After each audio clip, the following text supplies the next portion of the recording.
Enrich చేసుకున్నాం ఈరోజు. So పైన ఏం కనిపిస్తుంది? చెట్లు కనిపిస్తున్నాయా? చెట్ల మీద అక్కడక్కడ మీకు పక్షులు కనిపిస్తున్నాయి. ఏమేమి పక్షులు కనిపిస్తున్నాయి చెప్పండి. ప్యారెట్స్ కనిపిస్తున్నాయి. ప్యారెట్స్ కనిపిస్తున్నాయా? క్రోస్ కనిపిస్తున్నాయా? Parrots, snow, crores. ఓకే, మీకు ఈరోజు ఒక చిన్న కథతో మనం లెక్చర్ స్టార్ట్ చేస్తాం. నేను అప్పుడప్పుడు ఈ ప్లేస్లో కూర్చుంటాను, సేమ్ ప్లేస్, ఈ కాలేజీకి రాగానే పొద్దున కూర్చుంటాను. ప్యారెట్స్ కనిపిస్తూ ఉంటాయి. ప్యారెట్ అంటే తెలియదేంటి? రామచిలుక. మీకు ఒక రామచిలుక కథ చెప్తాను. ఒక రామచిలుక ఉంది. ఆ చిలుకకి రాముడు అంటే చాలా ఇష్టం. ఎంత ఇష్టం అంటే రోజు రాముడిని పూజిస్తుంది అనమాట. చిలుక కోరిక, చనిపోయేలోపు ఒక్కసారన్నా రాముడు చూడాలి అని. అయితే ఒకసారి రాముడు అడవికి వెళ్తాడు. అడవికి వెళ్ళి వేటాడుతూ ఉంటాడు. పొరపాటున వెళ్ళి ఆ రామబాణం చిలక్కి తాకుతుంది అనమాట. దాంతో చిలక్కి చాలా ఇంజూర్ అవుతుంది, పెద్ద గాయం అవుతుంది, రక్తం కారుతూ ఉంటుంది. చిలక బాగా ఏడుస్తూ విలువిల్లాడిపోతూ నన్ను ఎంతగా హామ్ చేసింది ఎవరు అని మనసులో, రాముడా నన్ను ఇంత ఎవరు హామ్ చేశారని కళ్ళు వేసింది అనమాట. ఎదురుగా రాముడు ఉంటాడు. ఎవరు బాణం తగిన చిలక్కి? రామబాణం. అప్పుడు చిలక అడుగుతుంది, దేవుడా నన్ను ఎవరైనా హర్ట్ చేస్తే నేను ఇన్ని తలుచుకుంటాను, అంటే నన్ను ఎవరైనా బాధ పెడితే నేను రాముడిని తలుచుకుంటాను, నా రాముడే, నేను పూజించే రాముడే బాధ పెడితే నేను ఎవరికి వెళ్ళి చెప్పుకునేది అని. అంటే లీడర్స్ అవ్వాలనుకున్న వాళ్ళు, అడ్మినిస్ట్రేటర్స్ అవ్వాలనుకున్న వాళ్ళు, ప్రపంచానికి ప్రజలకి మంచి చేయాలి, వాళ్ళని మనం బాధ పెట్టకూడదు. ఒక నాయకుడు ప్రజల్ని బాధ పెట్టాడు అనుకోండి, ఒక ఐఏఎస్ ఆఫీసర్ ఐపీఎస్ ఆఫీసర్ లంచం తీసుకున్నాడు అనుకోండి, ప్రజలు ఎవరి దగ్గరికి వెళ్ళి చెప్పుకోవాలి?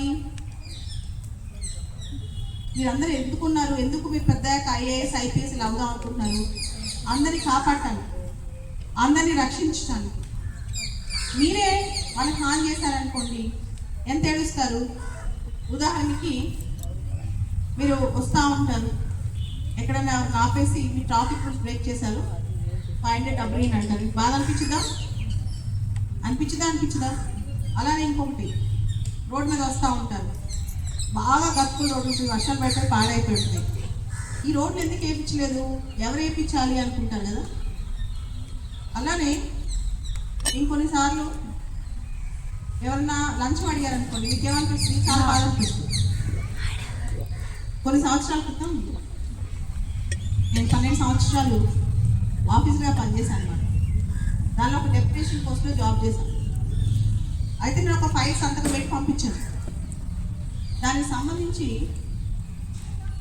సర్టిఫికేట్ ఇంకొకరు ఇవ్వాలి. ఆ సర్టిఫికేట్ సంబంధించి ఆఫీస్కి ఫైల్ వెళ్ళింది. ఆ ఫైల్ ఒక వ్యక్తి తీసుకెళ్ళాడు అనమాట. వెళ్తే దాన్ని ఒక చోట రిజిస్టర్ చేసుకోవాలి. ఆ సబ్ రిజిస్ట్రేషన్ కోసం డబ్బులు అడిగాడండి. అలా అడుగుతాడు, నేను ఆఫీసర్ని, నేను చెప్పాను. లేదు మేడం, ఎవరు చెప్పినా డబ్బులు అడగాలి, డబ్బులు ఇవ్వాల్సిందే, లంచ్ ఇవ్వాల్సిందే, లంచ్ ఇవ్వకపోతే పని చేయను అని చెప్పి అతను బెదిరించాడంట. నాకు చాలా కోపం వచ్చింది.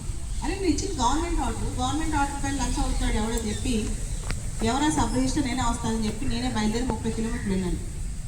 సబ్ రిజిస్టర్ ఆఫీస్ పైన ఉంది, సబ్ రిజిస్టర్ పైన ఉన్నాడు. దింపండి అబ్బాయిని అన్నాడు.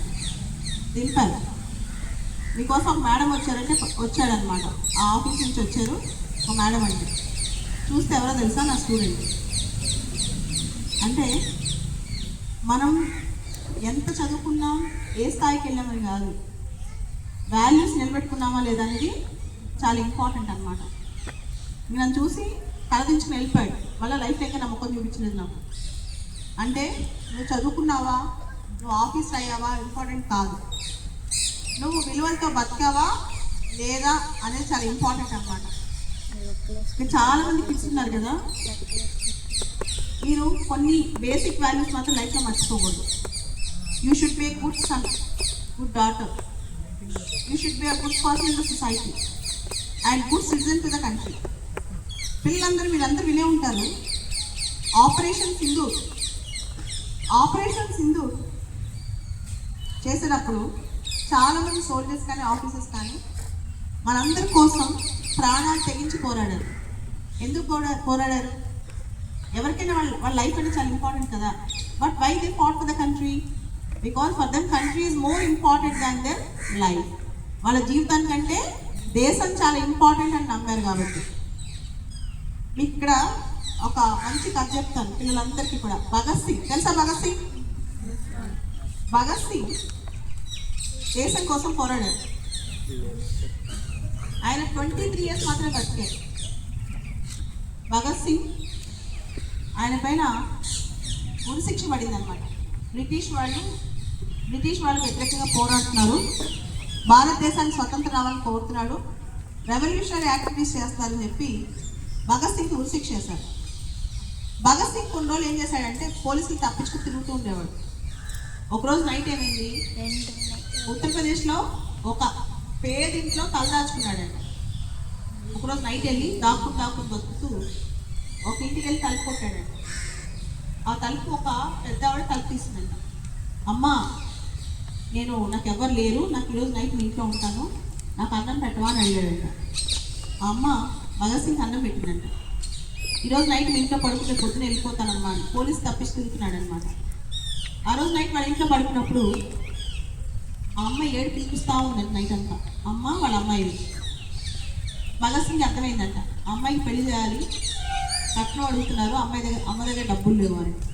పొద్దున్న లేచి వెళ్ళిపోతూ చెప్పాడంట, అమ్మ నా పేరు భగత్ సింగ్, నా పైన చాలా డబ్బులు ఇస్తారు, నన్ను పట్టిస్తే పోలీసులు నా పైన 10,000 రూపాయల ఇది పెట్టారు, నువ్వు కనుక నా పేరు చెప్పేస్తే భగత్ సింగ్ మా ఇంట్లో ఉన్నాడని చెప్తే ఎక్కడ ఉంటా, నీకు వచ్చి డబ్బులు ఇస్తారమ్మా, నన్ను తీసుకెళ్తానన్నాడు. నాన్న నువ్వు భగత్ సింగ్ అని నాకు రాత్రే తెలుసు, నా కూతురు పెళ్లి కాదని పర్లేదు, ఎవరు పెళ్లి చేసుకోకపోయినా పర్లేదు, నీ పేరు మాత్రం చెప్పనమ్మా అని చెప్పిందంట. దాంతో భగత్ సింగ్ నిజంగా నువ్వు నా తల్లి అమ్మ, దేశం కోసం ఇంత చేస్తావు అని చెప్పి వెళ్ళిపోయాడంట. చివరికి మళ్ళీ దొరికిపోయాడు పోలీసులు.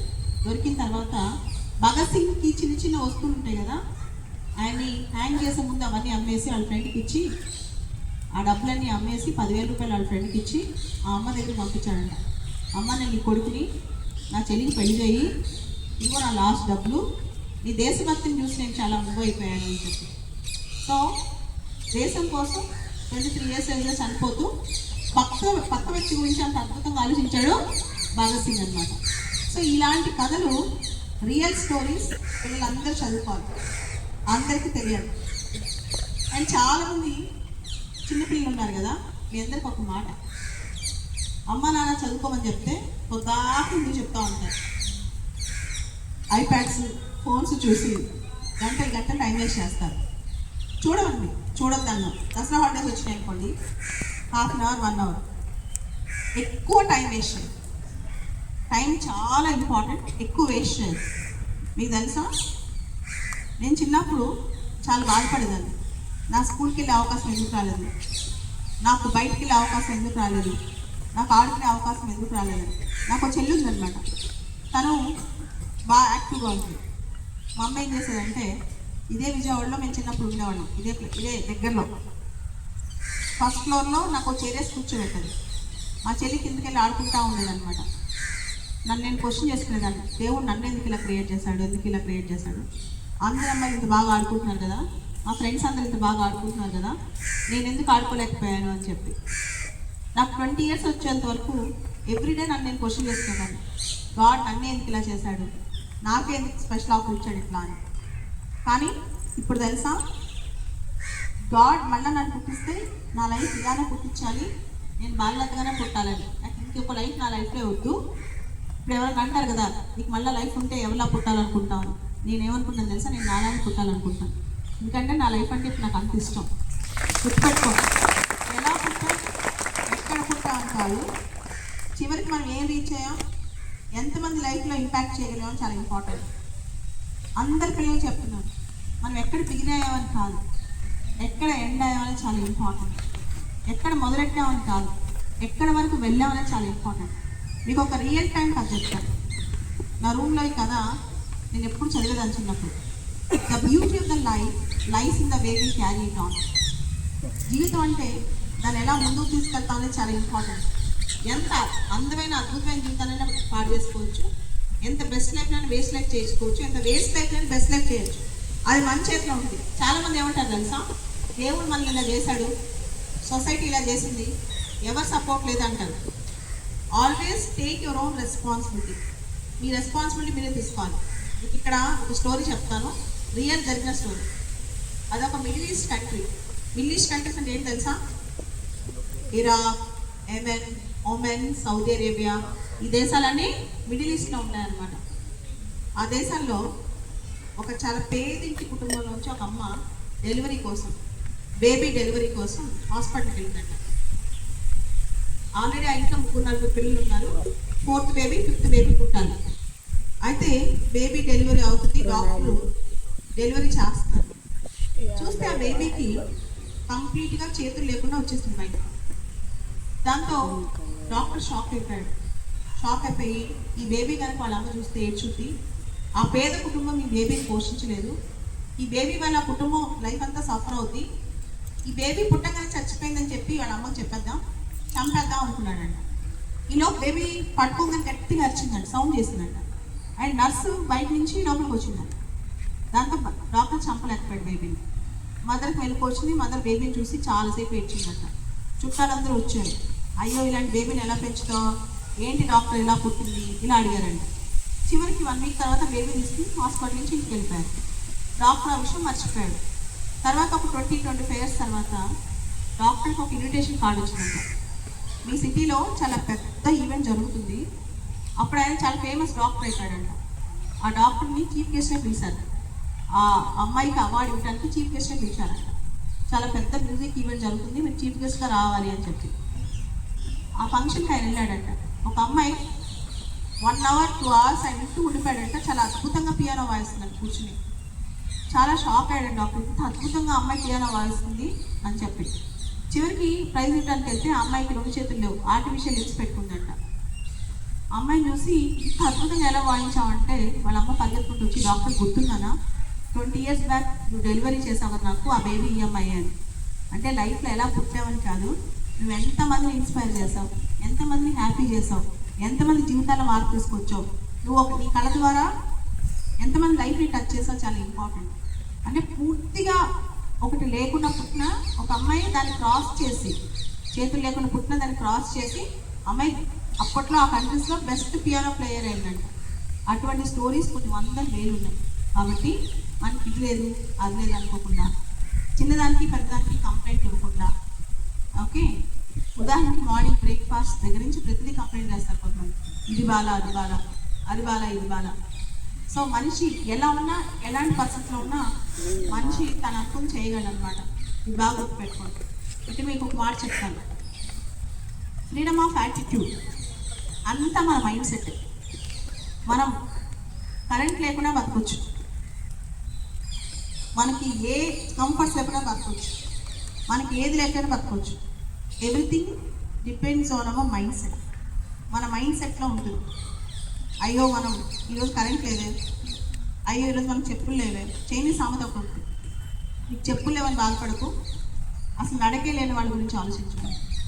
నీకు ఈరోజు చెప్పులు లేకపోతే నువ్వు బాధపడుతుంటావు, అసలు నడకే లేని వాళ్ళు ఎలా వెళ్తారండి. అలా నేను దాని గురించి కంప్లైంట్ చేయను. ఉన్న దానిలో అవకాశాలు సృష్టించుకో, ఉన్న దానిలో నువ్వు అందరం ఎక్కడానికి ట్రై చేయి. మీరు వినే ఉంటారు స్టీవ్ జాబ్స్ పేరెంట్స్ వదిలేశారు, అడాప్టెడ్ పేరెంట్స్. తర్వాత చాలా ప్రపంచంలో పిచ్చోలా తిరిగాడు, తిరిగి వచ్చి యాపిల్ అనే కంపెనీని స్థాపిస్తాడు. ఇప్పుడు యాపిల్ ప్రపంచంలోనే #1 brand. Apple iPhone, Apple iPad, Apple watch, Apple AirPods, what not. ఒక్క స్టీవ్ జాబ్స్ అనే వ్యక్తి, అతను అమ్మ నాన్న ఇక్కడ ఎవరు అతనికి అవకాశం ಇಲ್ಲ, అతని అవకాశాలు అతనే సృష్టించుకున్నాడు. ప్రపంచంలో #1 స్థాయికి ఎదిగాడు. నేనంటాను మనం చిన్న జాబ్ చేద్దాం, ఏదో ఇంజనీరింగ్ చదువుదాం, సాఫ్ట్వేర్ అయిపోదాం. ఇప్పుడు అమెరికా కళ్ళు కూడా లేవు. అమెరికా వచ్చే తరం అమెరికా లేదు, ఇంకా అయిపోయింది. 10-15 ఏళ్ళు అమెరికాని మర్చిపోండి. మనం మన కంట్రీని ఎలా డెవలప్ చేద్దాం, మనం ఇక్కడ యంగ్ ఆంటర్ప్రినర్స్ ఎలా అవుదాం, కంట్రీకి ఎలా సేవ చేద్దాం, ఐఏఎస్ ఐపీఎస్ ఆఫీసర్స్ ఎలా అవుదాం, ఇవన్నీ వీటి మీద దృష్టి పెట్టండి. ఇప్పటి నుంచే ప్లాన్ చేసుకోండి. ఎవరైతే ఐఏఎస్ ఐపీఎస్ అవుదాం అనుకుంటారో సిఎస్బిఎస్ అకాడమీ మిషన్ ఏకలవ్య అని చెప్పి 2 సంవత్సరాల క్రితం స్టార్ట్ చేశాను. మామూలుగా నేను పెద్దవాళ్ళకి ట్రైనింగ్ ఇస్తాను, కానీ చాలామంది చిన్నపిల్లల దగ్గరకు వస్తూ ఉంటారు, మేడం మేము ఐఏఎస్ అవుదాం అనుకుంటున్నాం, ఇప్పుడు నుంచి ఏం చేయాలి, ఐపీఎస్ అవుదాం అనుకుంటున్నాం, ఇప్పుడు నుంచి ఏం చేయాలి. అవి చెప్పడానికి దసరా హాలిడేస్కి, సంక్రాంతి హాలిడేస్కి, సమ్మర్ హాలిడేస్కి ఈ బుక్ క్యాంప్ అనమాట. సమ్మర్ హాలిడేస్లో హైదరాబాద్లో 1 వీక్ 10 days ఉంటుంది. ఇప్పటివరకు హైదరాబాద్లో పెట్టే నుంచి విజయవాడలో కూడా పెడతాం. ఈ క్యాంప్లో ఏంటంటే మీరందరూ రావచ్చు, ఒక 1 వీక్ 10 daysలో ఐఏఎస్ ఐపీఎస్ కావాల్సిన ఫౌండేషన్ మొత్తం నేర్చుకోవచ్చు అనమాట. దీంతో పాటు మీకు మిషన్ ఏకలవ్య కోర్స్ ఉంటుంది, అది 1.5 year 3 years అలా ఉంటుంది అనమాట. 1.5 year కోర్స్ ఉంటుంది, 3 years కోర్స్ ఉంటుంది. స్కూల్కి వెళ్ళే పిల్లలు ఐఏఎస్ ఐపీఎస్ లేదా సైంటిస్ట్లో డాక్టర్ ఏదో అవుదాం అనుకున్న బేసిక్స్ అన్నీ ఉంటాయి. ఈ కోర్స్ ఆన్లైన్, మీ స్కూల్ డిస్టర్బ్ కాకుండా సండేస్ హాలిడేస్ రోజు ఉంటుంది, రికార్డెడ్ వీడియోస్ కూడా ఉంటాయి. అది పెద్ద కోర్స్. ఆ కోర్స్ ప్లస్ ఈ క్యాంప్ అటెండ్ అవుతే లైఫ్లో పెద్ద అయ్యాక మీరు ఏం అనుకుంటే అది అవుతుంది, మీరు ఏది సాధించాలనుకుంటే అది అవుతారు. ఈ కోర్సులో ఐఏఎస్ కావాల్సిన అన్ని సబ్జెక్టులు చెప్తారు. ఎలాంటి సబ్జెక్ట్ ఉంటే ఐఏఎస్ కావాలంటే ఇప్పుడు నేను చెప్తాను. ఎన్విరాన్మెంట్, ఇకాలజీ, బయోడైవర్సిటీ లాంటి సబ్జెక్ట్స్. మీ అందరికి తెలుసా ఎయిర్ పొల్యూషన్ ఢిల్లీ ఉంది, ఢిల్లీలో విపరీతమైన ఎయిర్ పొల్యూషన్ ఉంది, దాన్ని తగ్గించిన ఎలా, ఇది కూడా ఐఏఎస్లో టాపిక్. అలానే ఇంత ఫారెస్ట్ ఇప్పుడు చూడండి, ఇన్ని చెట్లు కనిపిస్తున్నాయి, కానీ బయట అంతా చెట్లు నరికేస్తున్నారు కదా. చెట్లు నరికేయటం వల్ల ఏమవుతుంది, బయోడైవర్సిటీ, ఫ్లోరా, ఫానా అంటే ఏంటి, పక్షులు, జంతువులు అన్నీ మిస్ అయిపోతున్నాయి కదా. ఇవన్నీ రకరకాల ఫ్రాగ్స్ ఉన్నాయి, ఇవన్నీ ఉన్నాయి. మీకు తెలుసా భారతదేశంలో ప్రాజెక్ట్ టైగర్ అని ఇలాంటివన్నీ పెట్టారు. ఇవన్నీ కూడా ఐఏఎస్లో సిలబస్.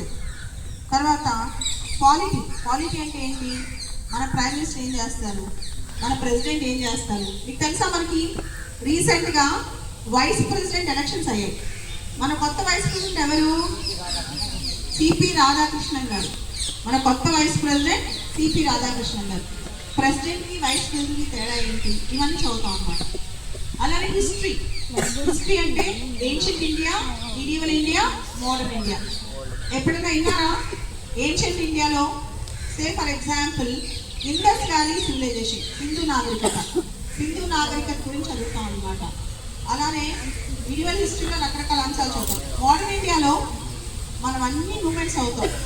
నాన్ కోఆపరేషన్ మూమెంట్ అంటే ఏంటి, సివిల్ డిసోబీడియన్స్ మూమెంట్ అంటే ఏంటి, క్విట్ ఇండియా మూమెంట్ అంటే ఏంటి.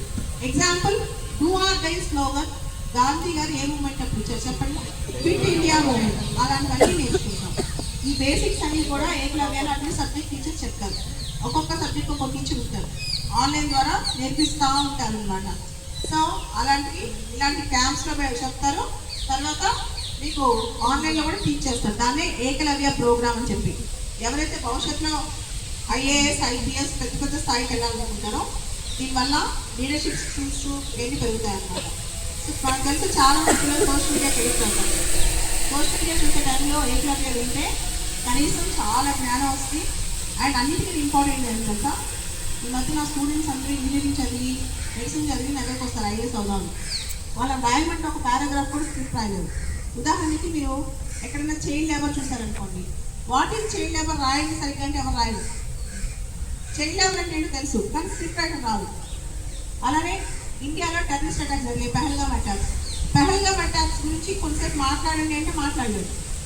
కమ్యూనికేషన్ స్కిల్స్ కావచ్చు, లేకపోతే ఆన్సర్ రైటింగ్ స్కిల్స్ కావచ్చు, ఇవన్నీ ఇప్పటి నుంచి నేర్చుకోవాలి. రోజు ఒక చిన్న పారాగ్రాఫ్ రాపించాలి. ప్రతిరోజు న్యూస్ పేపర్స్ చదవాలి, న్యూస్ వినాలి, న్యూస్ పేపర్ చదవాలి, న్యూస్ వినాలన్నమాట. ఇవన్నీ చాలా ఇంపార్టెంట్. ఉదాహరణకి లాస్ట్ ఇయర్ విజయవాడ వరదలు వచ్చాయా, ఈ కాలేజీలో కూడా నీళ్ళు వచ్చేసాయి. రేపు నువ్వు కలెక్టర్ అవుతావు, నువ్వు కృష్ణా జిల్లా కలెక్టర్ అవుతావు, ఎన్టీఆర్ జిల్లా కలెక్టర్ అవుతావు. వరదలు వస్తే ఎలా నివారిస్తావు, how you are going to be prepared for the floods, how you are going to help the people during floods. అంటే నేను వెళ్ళి అందరికీ భోజనం పంచుతాను అంటే యాజ్ ఏ కలెక్టర్ నువ్వు భోజనం పంచడం మొదలెడితే ఎంతమందికి వెళ్తావు. ఓకే, నువ్వు కూర్చుని ప్లాన్ చేయాలి. ఎలా ప్లాన్ చేస్తావు చాలా ఇంపార్టెంట్. నిన్న మొన్న హైదరాబాద్లో విపరీతంగా వర్షాలు, మూసి నది పొంగిపోయింది. హైదరాబాద్లో ఎంజీబీఎస్ బస్ స్టాండ్లో నీళ్ళు వచ్చేసాయి. అందరూ దసరాకు విజయవాడ బయలుదేరే వాళ్ళు బస్ స్టాండ్లో ఉండిపోయారు. As a Hyderabad collector, as a GHMC commissioner, what steps you are going to take? ఇది అంటే ఒక ఆఫీసర్గా నువ్వు ఎలాంటి నిర్ణయాలు తీసుకుంటావు, ఎలాంటి మార్పులు తీసుకొస్తావు, ఇవన్నీ ఉంటాయి అన్నమాట. సో పిల్లలందరూ చెప్పేది ఒకటే, బీ ప్రాక్టికల్. ఇమాజినరీ వరల్డ్లో మా అమ్మ మా నాన్న చూసుకుంటారు, మా లైఫ్ ఇంతే, మేము ఏదో పెద్దగా చదువుతాం, తర్వాత చూద్దాం. ప్రపంచం మారిపోయింది, రోజులు మారిపోయింది. Plan your future. ఇప్పటి నుంచి మీరు ఫ్యూచర్ ప్లాన్ చేసుకోండి. ప్రపంచం మొత్తం, భవిష్యత్తు మొత్తం కూడా స్మార్ట్ వర్క్ వస్తుంది. వచ్చేదంతా కూడా ఏఐ టెక్నాలజీ వల్ల ఉంటాయి. మామూలు జాబ్లు పోతాయి. ఇంతకుముందు బ్యాంక్ మేనేజర్ జాబ్స్, లేకపోతే ఎస్ఎస్సి క్లరికల్ జాబ్స్, ఇవన్నీ చిన్న చిన్న ఉద్యోగాలు భవిష్యత్తులో ఉండవు. 5 సంవత్సరాల్లో ప్రపంచంలో పెను మార్పు వచ్చేస్తుంది అనమాట. దానికి మన పిల్లలు ఎలా ప్రిపేర్ అవ్వాలి, మన పిల్లలు ఇలాంటి ప్రపంచం ఎలా బతకాలి, మన పిల్లలు సెకండ్కి మారిపోయే ప్రపంచంలో మన పిల్లలు ఎలా ముందుకెళ్ళాలి, ఈ లక్ష్యంతోనే అట్లీస్ట్ అందరికీ చేయలేకపోయినా తెలుగు రాష్ట్రాల పిల్లల్ని ఒక తాటిమెట్లు తీసుకొద్దాం, వాళ్ళకి ఒక ట్రాక్ చూపిద్దామని చెప్పి ఈ ఏకలవ్య అనమాట. సో నాకేంటంటే ఈ కాలేజ్లో ఈ అట్మాస్ఫియర్లో ఇలాంటి క్లాస్ రూమ్లో కూర్చొని ఎవరైనా పాఠాలు చెప్తారు, పెద్ద కష్టం కాదు. కానీ ఇట్లా మనం కూర్చుని ఒక ఇంటరాక్టివ్ సెషన్ లాగా మనం మాట్లాడుకుంటూ చెప్పుకోవడం అనేది నాకు చాలా ఇష్టం అనమాట. అందుకనే మీకు ఈ క్యాంప్స్ ఆన్లైన్లో కోర్సెస్ ఉంటాయి అండ్ ఆఫ్లైన్లో మీరు